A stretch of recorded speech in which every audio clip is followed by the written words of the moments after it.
Tra 15 anni gli over 80 in Regione Veneto aumenteranno del 45%.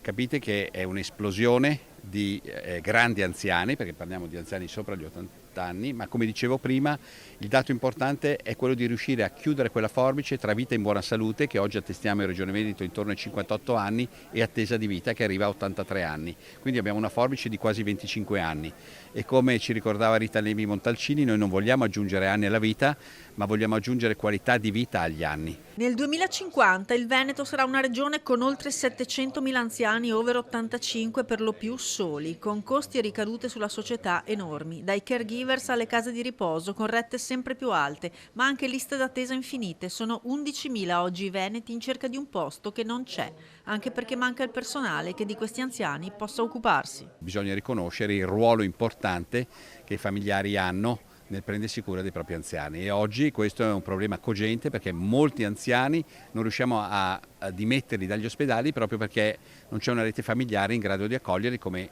accadeva nel passato. Pensate che noi stiamo ancora ragionando con la legge 833 del dicembre 78, la famosa legge Anselmi, quando in questo momento la piramide sociale si è completamente invertita. Una volta avevamo 4 bambini, 2 genitori, un nonno, oggi abbiamo un bambino, 2 genitori e 4 nonni. Bisogna costruire nuove strutture.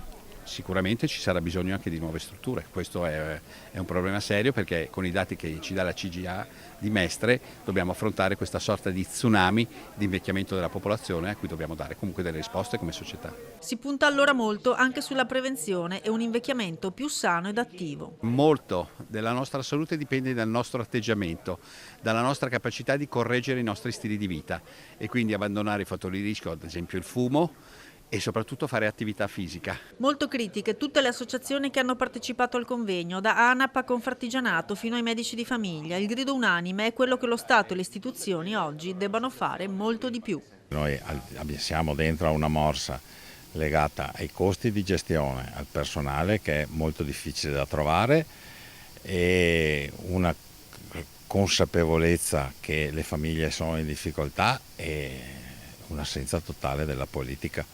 Cioè, questo è un paese che deve mettere il tema dell'invecchiamento della sua popolazione tra i punti principali dell'agenda politica nazionale e regionale.